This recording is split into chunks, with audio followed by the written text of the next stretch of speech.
নমস্কার, সুপ্রভাত। এক ফোনে বাংলা আপনাদের সকলকে স্বাগত। আপনাদের সঙ্গে রয়েছে আমি জুনেলা। এসএসসির পর এবার প্রাথমিকে শিক্ষক নিয়োগের প্রক্রিয়া শুরু হলো। বুধবার থেকে অনলাইনে ইন্টারভিউয়ের জন্য আবেদন করা যাচ্ছে। 9 ডিসেম্বর পর্যন্ত এই আবেদন করা যাবে। ডিসেম্বরের তৃতীয় সপ্তাহে ইন্টারভিউ হওয়ার কথা। এবারের নিয়োগে স্বচ্ছতায় বাড়তি জোর দিচ্ছে প্রাথমিক শিক্ষা পর্ষদ।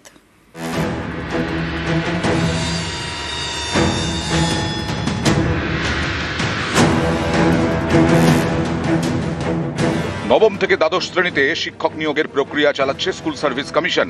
এবার প্রাথমিকে শিক্ষক নিয়োগের প্রক্রিয়া শুরু হলো। বিজ্ঞপ্তি জারি করল প্রাথমিক শিক্ষা পর্ষদ।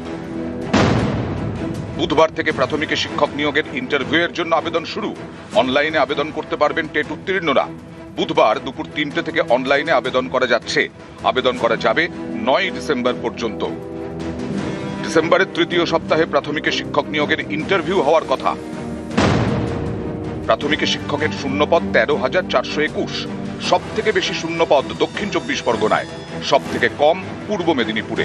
এই ইন্টারভিউয়ে অংশ নিতে পারবেন 2014, 2017, 22 এবং 23-এর প্রাথমিকের টেট উত্তীর্ণরা।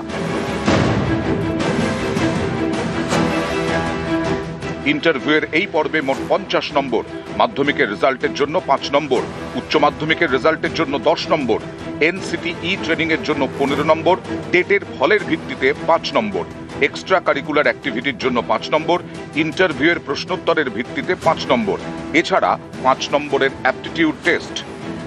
প্রাথমিকে শিক্ষক নিয়োগে বাড়তি গুরুত্ব দেওয়া হচ্ছে স্বচ্ছতার দিকে। তাই ইন্টারভিউ প্রক্রিয়ার ভিডিওগ্রাফি করা হবে। ইন্টারভিউয়ের পর কম্পিউটারে চাকরি প্রার্থীদের নাম্বার দেওয়া হবে।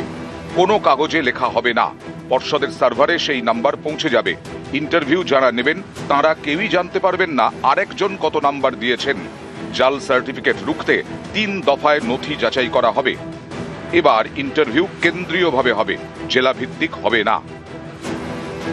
একদিকে যখন নিয়োগ নিয়ে বারে বারে দুর্নীতির অভিযোগ উঠে আসছে, তখন নিয়োগ প্রক্রিয়ায় স্বচ্ছতাকেই জোর দিয়ে প্রাথমিক শিক্ষক নিয়োগ প্রক্রিয়া শুরু করছে প্রাথমিক শিক্ষা পর্ষদ।